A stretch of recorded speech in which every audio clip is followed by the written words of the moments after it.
আসসালামু আলাইকুম সবাইকে। চলে আসলাম আজকে ঈদের চতুর্থতম দিন। আমরা তৃতীয় দিন আসলাম আমার ছোট খালার বাড়িতে। তো দুর্ভাগ্যবশত আমার সঙ্গী আমার থেকে সরে গেল, মানে আমার হাজব্যান্ড একটা কাজে চট্টগ্রাম গেছে।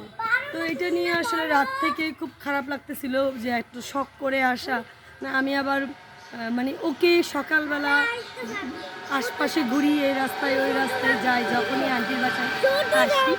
তো রাত হঠাৎ করে আমরা আসছি গতকাল দুপুরে, তো আজকে সকালে একদম ভোর 5টায় সেই চলে গেছে। তো আমি এই মুহূর্তে আমার খালতো বোনকে নিয়ে আসছি, সাথে আমার বাচ্চারা আছে। দোয়া আসো, এই যে একটা ফুল গাছ দেখেই দোয়া ফুল ছিঁড়ে মাথায় দিলাম আমরা মা ছেলে। এই যে পাশে এইখানে নার্সারি, হ্যাঁ অনেক গাছ।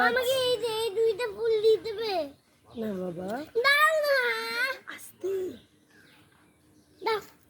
পুরো গাছগুলো একদম মানে গরমে